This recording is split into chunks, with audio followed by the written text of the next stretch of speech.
For 52 years, I carried a small photograph in my wallet. The ink on the back had faded. Her name was still there, but the number no longer worked. So I tracked down someone who had known us both when we were young. And 3 months ago, I finally found her, Doris, but I had no idea what I was walking into. My name is Thomas Walker. I'm 73 years old. And there are some things I've never had the courage to say out loud until now. I hope you won't judge me too harshly. You know how sometimes your head and your heart work in completely different directions. When I called Susan that day, I'm not sure I knew what I was expecting. Maybe I just needed to know she was okay. I wasn't trying to reopen anything. I wasn't chasing some old flame. I just wanted to hear her voice. I just wanted to know she was out there somewhere, living a life, breathing the same air. That was enough. After 52 years of silence, that's all I wanted. The first day I called, no one answered. The second day, someone picked up. Then, silence.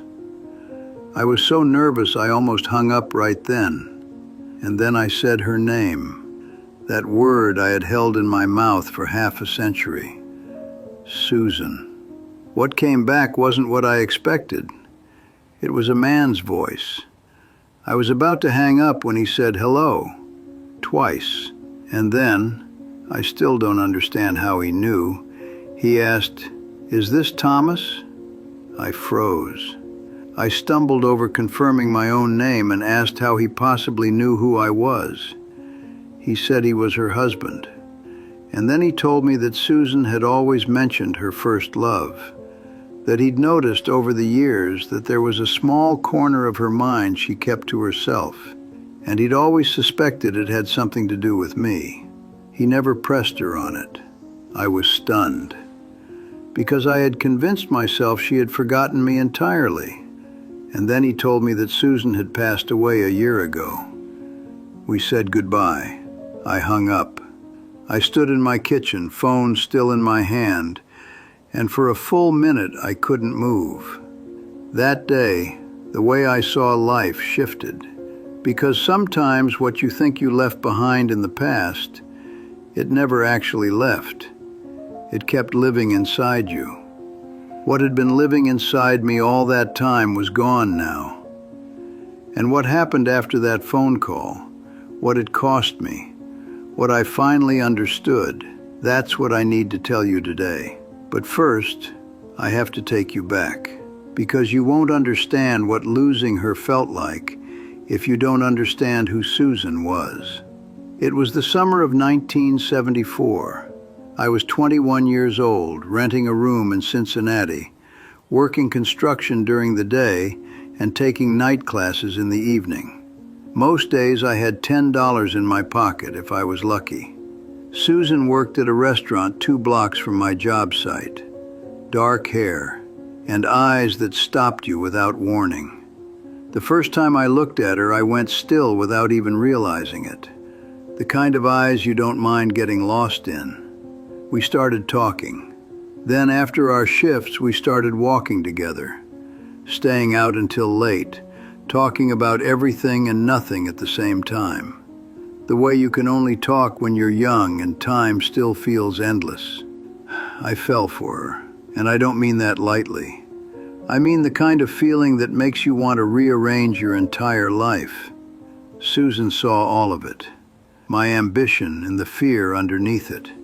My pride and the loneliness underneath that. And then I made my choice.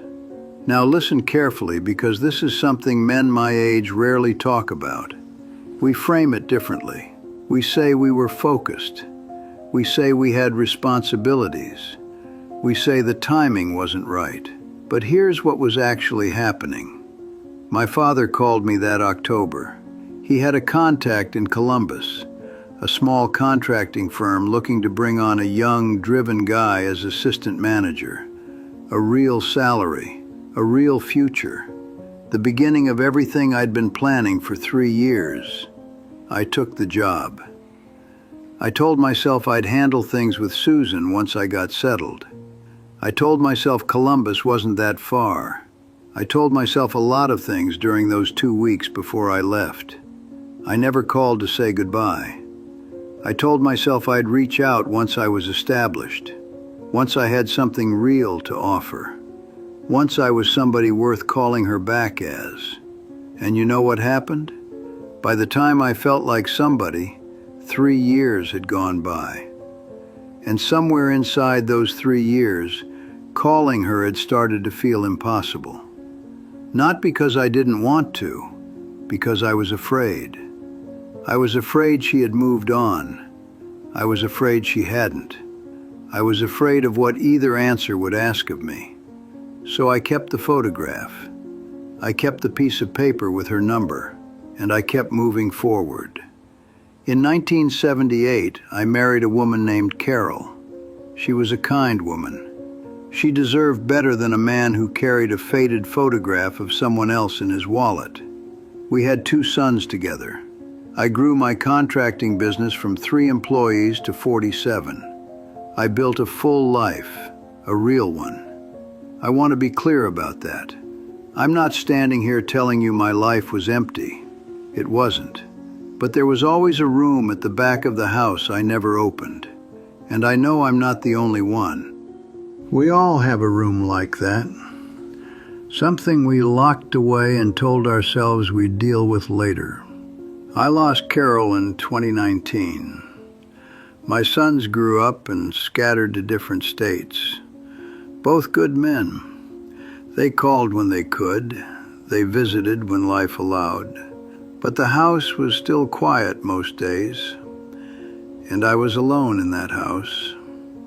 In the quiet, that room at the back started getting louder.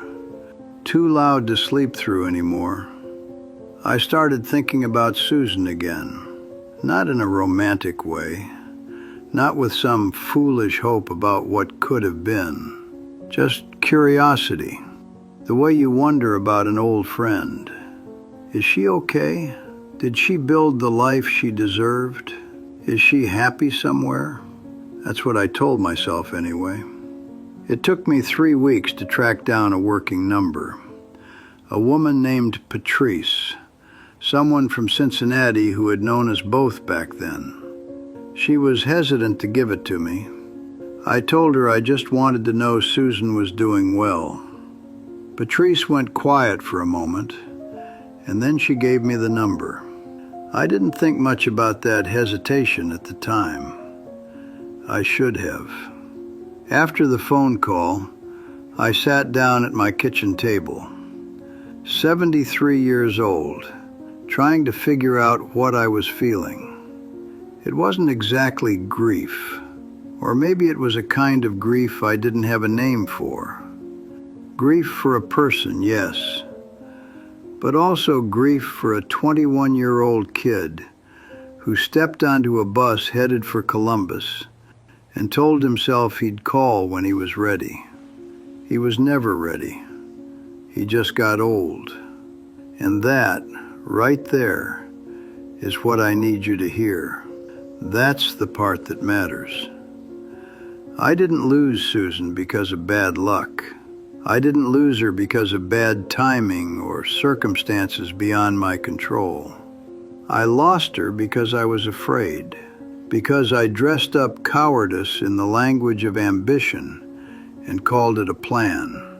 And for 52 years, I carried that quiet lie in my wallet right next to her name. Right now, someone watching this is doing the same thing. Maybe not with a person, maybe with a phone call you've been putting off, a conversation you keep delaying, a relationship you've been meaning to repair once things settle down. Things don't settle down, they just run out of time. And time, I've learned, is the one thing you can't negotiate with. It doesn't wait for you to feel ready. For me, everything shifted in that final moment of the phone call. Not when he told me she was gone, but in the conversation just before that. He told me she hadn't forgotten me. And sitting there with the phone in my hand, I understood for the first time what Susan had been trying to teach me back in 1974, when I got on that bus without a word. There's a room at the back of the house, and it stays locked. You carry the key in your wallet for 52 years, until the ink fades, until the number stops working, until a good man answers the phone and tells you she left a year ago. That's what I came here to say. Move before a stranger picks up the phone and tells you it's too late. Because when I was 21, standing at that bus stop, what I needed, Tonkin, what someone should have told me, Tonkin, was this: you can live with what you choose, but you'll die with what you couldn't let go of. Make sure those are the same person. My name is Thomas Walker. I'm 73 years old, and the photograph is still in my wallet.